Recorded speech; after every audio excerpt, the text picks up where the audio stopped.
Part 1 छलावा जिसने मेरी आवाज़ में मुझे बुलाया। उस रात किसी ने मुझे मेरी ही आवाज़ में बुलाया और मैंने गलती से आवाज़ दे दी।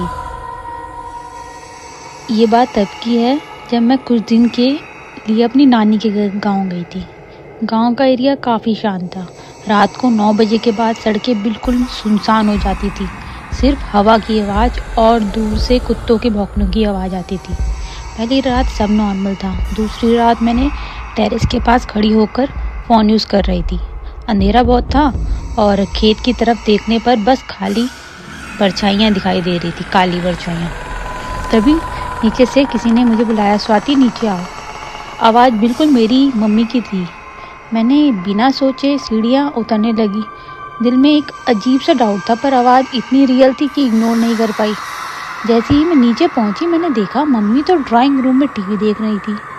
मेरा गला सूख गया। मम्मी, आपने मुझे बुलाया? मैंने डर के साथ पूछा। उन्होंने कहा, नहीं बेटा, मैं तो यहीं हूँ। उस मोमेंट मुझे लगा शायद मुझे इल्यूज़न हुआ होगा, पर असली डर उस रात 2:30 बजे शुरू हुआ।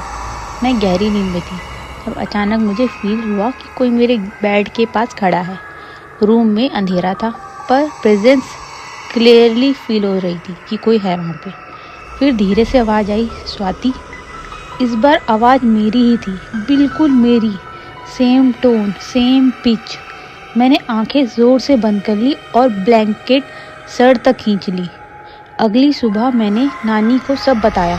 उनका चेहरा एकदम सीरियस हो गया। उन्होंने धीरे से कहा, शाम के बाद टेरेस या खेत की तरफ मत जाना, यहाँ छलावा होता है। मैंने हंसी में उड़ा दिया कि उस बात को, पर तीसरी रात सब कुछ बदलने वाला था।